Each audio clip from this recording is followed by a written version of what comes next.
maybe we'll spend less time talking about this division, but it might be just as deep as we move on to the AFC South. I think that the obvious place to start here is in Houston, with just a team that looks to be really pushing all of their chips in, believing that they're taking the next step. This was a very young team that turned a lot of heads, surprised a lot of people last season. And now it feels like they're adding those veteran pieces, supplementing the, amazing rookies that they had in CJ Stroud and Will Anderson, building around them, getting the veterans around them, and truly investing in this core. We'll see. I think that they're probably the team to beat in this AFC South. I think that, they still have the edge on some of these teams, but it's a division that's stocked with young quarterbacks that each have their own high potential. So we shall see how it shakes out. I think it makes the division interesting, but obviously I think you have to go with the Texans as the top team to start out. I agree, Pat. Oh, go ahead, Mike. No, I was gonna say no. I do agree, Pat. And I mean, you talk about you give CJ Stroud, who I don't think they make the move for Stephon Diggs if CJ Stroud doesn't make the strides he made last year. If he still was showing that he needed some more time to develop in this offense, you don't go make the move for Stephon Diggs and make the investment that you made in bringing him in. Nico Collins led the team last year, 80 receptions, 1,200 plus yards. Tank Dell obviously got hurt. We'll see how he bounces back from there. But I think just the three-headed monster of them is, definitely up there with possibly best wide receiver trio in the league, but also in this division where you see guys like Calvin Ridley. You brought Brian Thomas in from Jacksonville, and then you still have Gabe Davis, who came in from Buffalo. Two of the departing pieces that we mentioned when we were talking about the AFC East. I think there's playmakers on that side of the ball for them. They have a solid offensive line, obviously anchored by Laramie Tunsil. And, we'll see what's going to happen, with the running back position. Is Dameon Pierce going to be the guy? I like the Texans over this year, and I think a lot of the reasons is going to be because CJ Stroud is already a top AFC South quarterback. He may be a top AFC quarterback, maybe even could put himself up there as the best quarterback in the AFC. And I think a guy like Stephon Diggs is going to play a major role in that. For any Chiefs fan listening, I just want to say that I don't adhere to any of this slander about CJ Stroud being the best quarterback in the AFC. But one of the best. Okay. I heard the best in the AFC and possibly best in the NFL. Christian, what was your point? So for me, yes, this is a good division for the Texans to win. I do think they will win the division. I do have some questions as to, again, like what they were really thinking as far as like roster construction, because I'm looking at the roster. I think they have 7 really good receivers on the team. They just traded Go ahead. Why do you need Stephon Diggs when you have Noah Brown? That's all I was going to say. When Noah Brown is perfectly filling that role. And yeah, Noah Brown is a very good spot guy. I loved him last year. I like Robert Woods as a locker room presence. I mean, he's the vet that everyone looks up to. Hot take, but I think that maybe this could be the end of the line for Robert Woods, at least. Yeah, you think Houston. He gets cut? I think. Well, I could see especially now. I think he was the perfect guy for that team last season when they were learning to win. But now that they're ready to win, he might not be the perfect guy in the same way.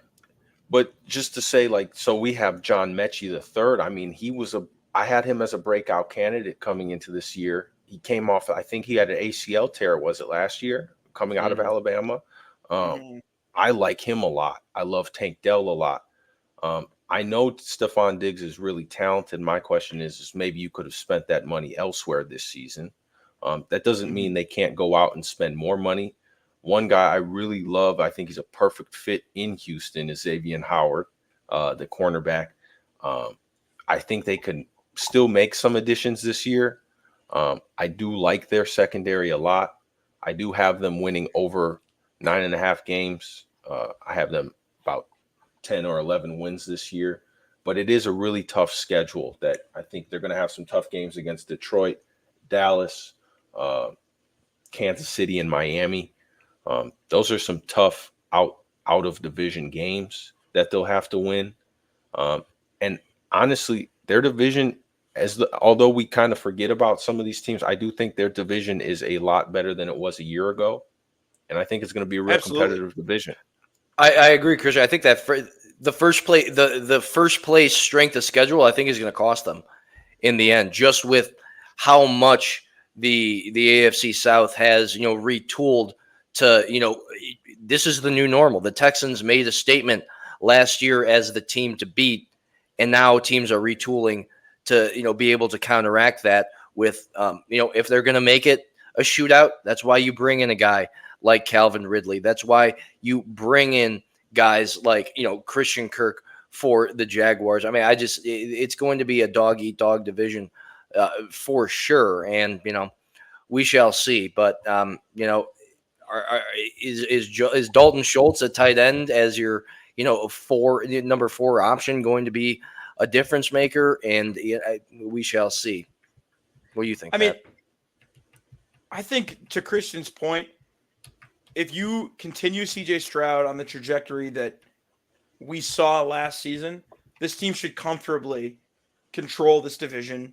They have more talent than those other teams, even if they have brought in, whoever it may be. That these other teams have tried to load up to counter the Texans, because a year ago this looked like maybe the worst division in football and a division that was easily up for grabs. I have to think about last season, thinking about the Texans going in for their first game in Baltimore.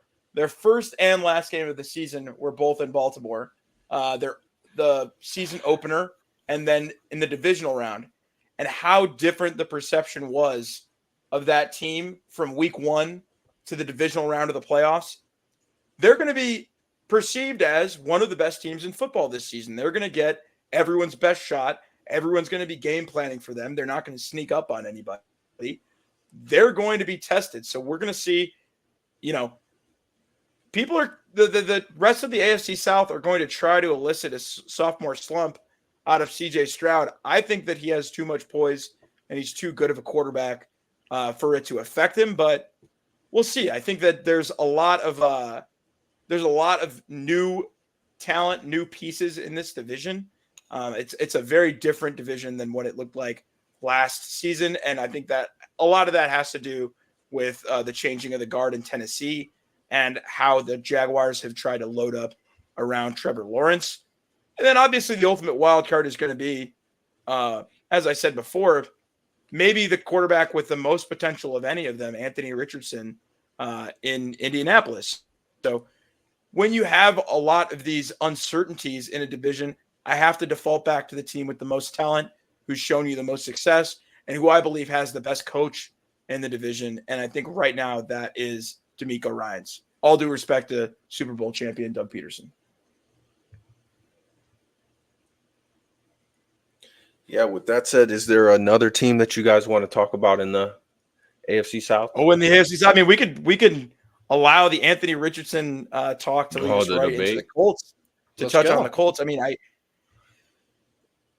what am I even getting from Anthony Richardson? Is this the ultimate highlight reel? Is this no football IQ whatsoever? I mean, you see a lot of highlight plays, but I have no idea if this guy knows how to play quarterback. Going back to Florida, we've seen limited reps, but all the talent in the world. You see him throw the ball a mile, run like lightning, but can he read a defense? Can he do the in-between that you need to see from a quarterback, which going back to college, once, like I said again, he doesn't have the reps. He's like the anti-Bo Nix. He doesn't have any reps to show you that he can do this in the NFL, but he has all of the athletic traits. So you have to at least give him a chance. And that's exactly what the Colts are doing. The Colts are putting all of their eggs in the Anthony Richardson basket. They let Gardner Minshew walk and go to the Raiders. and this is totally Anthony Richardson's team. It's going to be his, Shane Steichen calling the offense for him, his unique tailored offense that only Anthony Richardson's going to run. I think they do have good weapons surrounding him. I think that Michael Pittman is obviously a top wide receiver still in this league. It's not going to be for a lack of weapons that he doesn't succeed, but you just can't peg it with Anthony Richardson. Way more question marks than answers, but I still can't wait to see it happen. So I'm looking forward to the Colts this season, even if I still am quite uncertain on how they're going to do. I mean, I think a lot of that comes from the fact that, when he was coming out of college, and obviously he got hurt last year, but, there was some good tape, there was some bad tape. But, I mean, he has weapons. He has Michael Pittman Jr., he has Jelani Woods.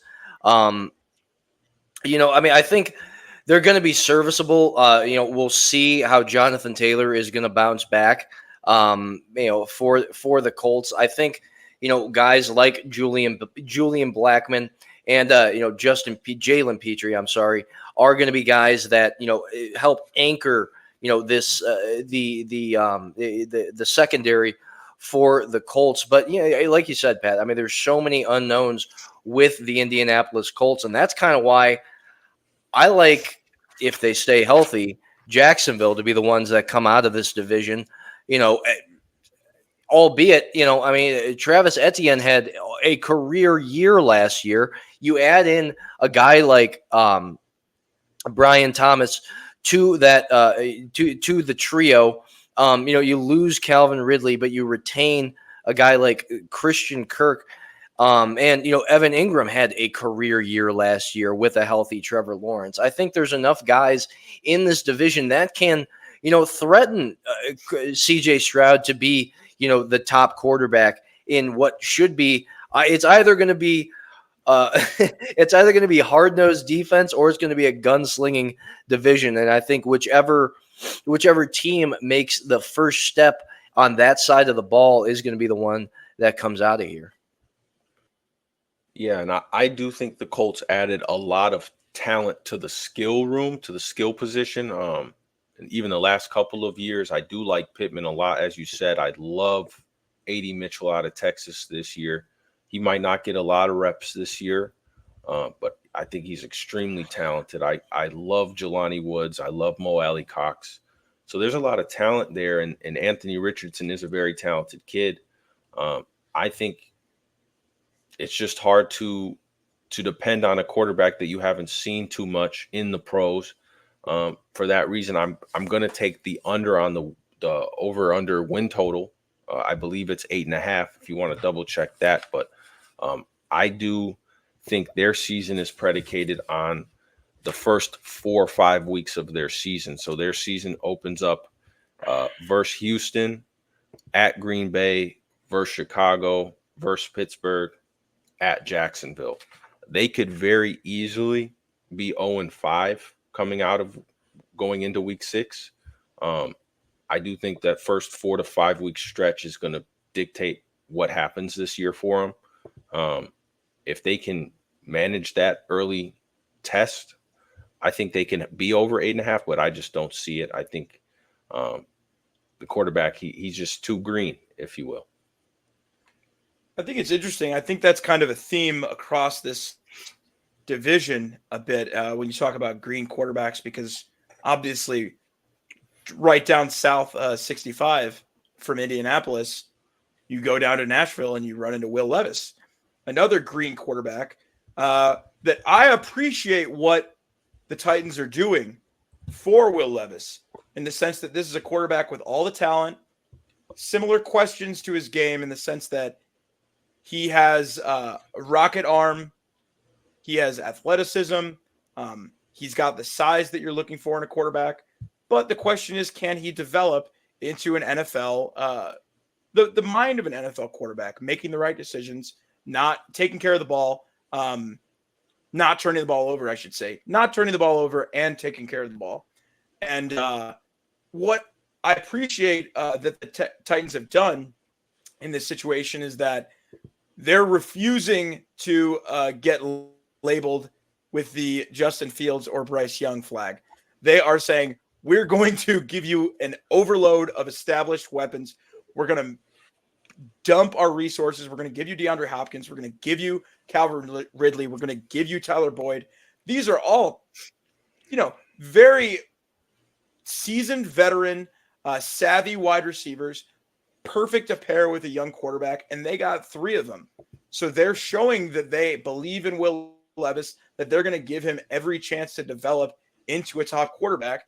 And the thing that, as we talk about it, that makes this division so interesting is this feels like 4 young teams with their own questions across the quarterbacks. CJ Stroud maybe with the least questions, but still he's a young player going into his second year. These feel like 4 teams in a race to mature or a race to learn how to win. And when you have 4, it makes it very fun when you have 4 young teams who have shown you in their own ways. I mean, with the Texans, it's just that they are not ready to compete with the Ravens just quite yet as of last year. But with the rest of these teams, they all have their own unique flaws. But it still feels like a division that's wide open for almost any of them to win, except for the Titans, possibly. I think the Titans are obviously the bottom of this division. But then again, if Will Levis becomes a top quarterback and he has these established veteran receivers around him, and the Jaguars or Colts slip up at all, who knows how the standings of this division end up shaking out. And I just think that's the beauty of having 4 young, talented, albeit questionable starting quarterbacks.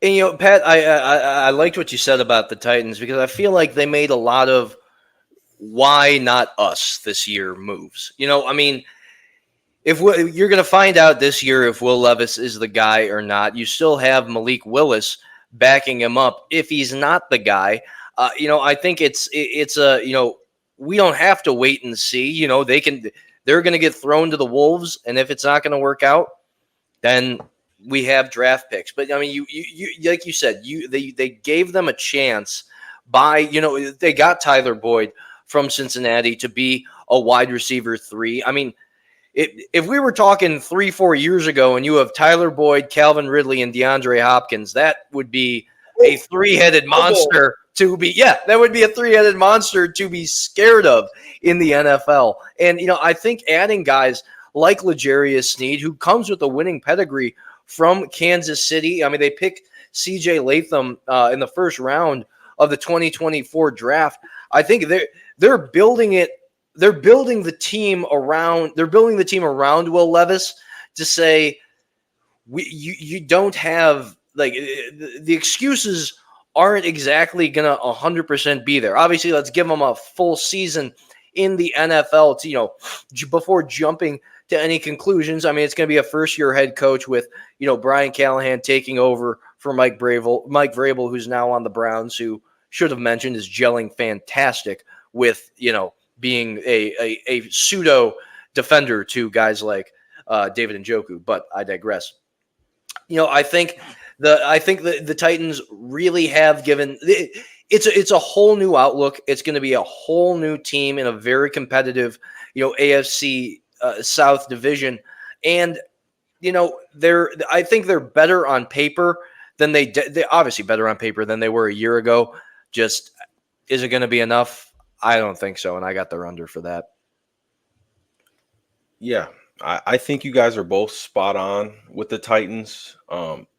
A weird comparison that I'm thinking of right now with the Titans, I do think they're like the new Denver in a way, where I think like a lot of great quarterbacks might want to go play with this team in the next few years, just because of how they're building up and how they're pretty much showing the league that they're prepared to win right away. DeAndre Hopkins, I think he's facing some injuries. He's got a knee injury right now. I don't know how close to 100% he'll be at the start of the season or throughout the season. But besides that, I'm actually really pleasantly surprised with their offensive line so far. Going into the draft, I thought it was, well apparent that they were going to go after Joe Alt, trade up for Joe Alt. They didn't get him, but they did get J.C. Latham, who out of Alabama. I like him a lot. I just didn't know if he'd be able to play left tackle. But he is a brick shit house, if you will. I mean, he seems totally fine at left tackle. Lloyd Cushenberry, he was a borderline top 10 center last year. Right. And I like the young guys in Skoronski, Radins, and Petit Frere. I love that O-line right now. And then defensively, you guys mentioned L'Jarius Sneed. They also added Quandre Diggs. I think having a veteran presence like that is always beneficial to that team. The main duo on defense that I'm going to be looking at to see how well they play together is definitely the rookie Tavondre Sweat and Jeffrey Simmons. I mean, those guys are huge. And I'm actually really excited to see what they do together as a duo. Is it 6.5 wins? Is that the win total? If it is, I have them going under, but barely. I mean, 6-7 win team. Here's where I think it falls apart for the Titans when it comes to just looking at the schedule. Road games against Miami, Buffalo, Detroit, Jacksonville, Chicago, and Detroit. Right. Is there, if we're being objective about it, maybe against the Jaguars, maybe sneak it out against the Bills if things aren't gelling right? But I don't see them being able to go toe-to-toe with just those offenses, let alone, I mean, not even talking about the defenses on those teams. I mean, if it turns into a shootout, I don't think, if you're putting all your chips in Will Levis's basket against NFL defenses in only his second year and only, didn't even have a full year last year, whole new scheme, 6.5, maybe a little generous. I got the under for him this year, but not for a lack of talent. I think it's more so a lack of new head coach. What's Will Levis going to give us?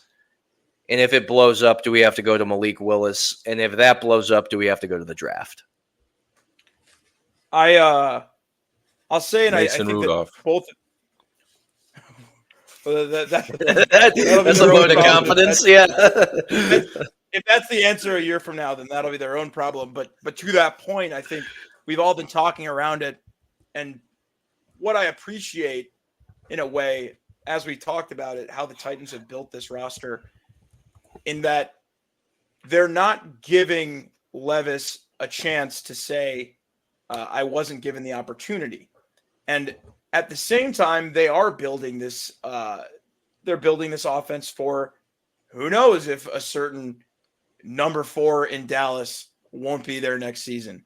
Who knows what quarterback might be available over free agency, or if there's a star quarterback that will be looking to move teams or move into a situation that has established pieces like Tony Pollard, Calvin Ridley, DeAndre Hopkins, Tyler Boyd, these veteran players who you would think would be, and a top defense as well, as we mentioned, or top defensive players, I should say, and Jeffrey Simmons, L'Jarius Sneed, who you would think would be competing, but instead of competing, it's almost an examination of their quarterback. They're testing Will Levis to say, we're giving you the weapons that a star quarterback would want.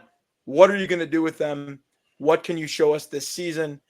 There's not exactly a ton of pressure on the Titans, but I feel like there is a ton of pressure on Will Levis this season, just based on the moves they've made and how they've been moving as an organization and constructing their roster around him.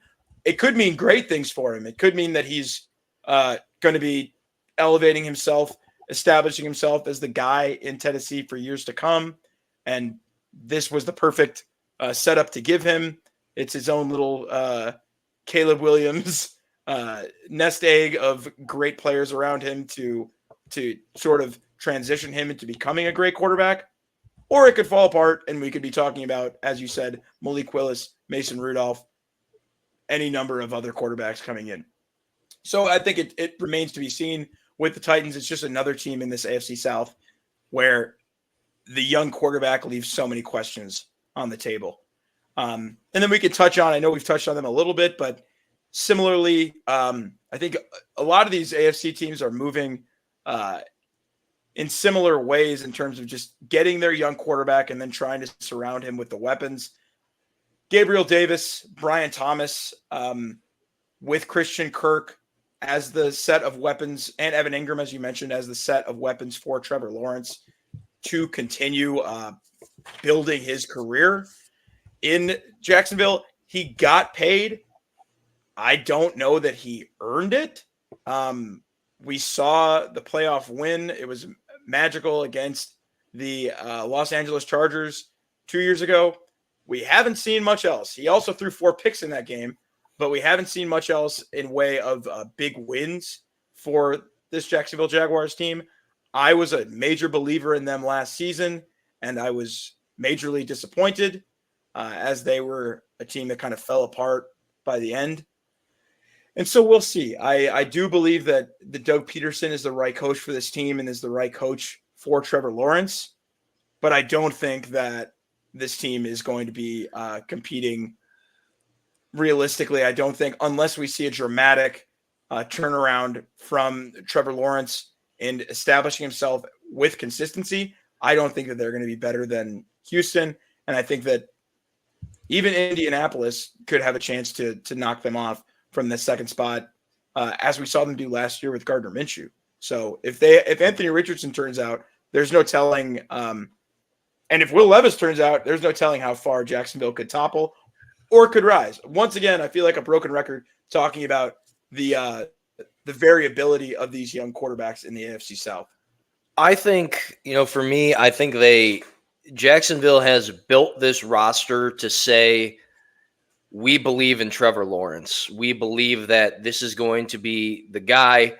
The rest of their roster construction, I think, is a problem, but the investment that they've made to make sure that Trevor Lawrence has the weapons that he's going to need to get them where they need to be. I mean, I think at their very ceiling, this is an 11-win team with a 10.5 win over/under. So I think they're almost perfectly positioned, and that is because they are going to play teams like the Raiders. They're going to play the Titans twice. They're going to play the Colts, where it's always going to be and a lot of it comes back to the health of Anthony Richardson. Is he going to be able to sustain himself through when they're playing Jacksonville in Week 18? I mean, I got them at 11 wins.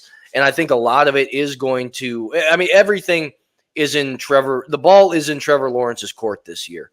They went out and they got you Brian Thomas. Evan Ingram has cemented himself after getting paid to come there as a formidable, just stats-wise, at least top 10, maybe even scratching top 5 tight end for them. I think Jacksonville, just based on the strength and question marks surrounding teams like Indianapolis, surrounding teams like the Titans, which are going to be 4 games out of their schedule. I mean, that could easily be 3-1, if not 4-0. But as you said, the variability is so high that could also be 1-3. Christian, I mean, what do you think? Yeah, my biggest issue with the Jaguars this year is their schedule. They have a bye week in Week 12. If you look at their schedule, first 11 games of the season, it's really hard to find wins on the schedule. I mean, I'm looking just casually through it. I mean, Indianapolis, New England, Minnesota are the only 3 games I can really see Jacksonville being the favorites for through the first 11 weeks. And then they got the bye in Week 12, and then they play Houston in Week 13.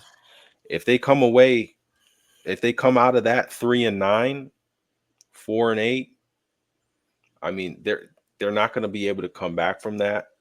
I do like what they did this season as far as roster construction. Eric Armstead is a good pickup. He's good to add with Josh Hines-Allen.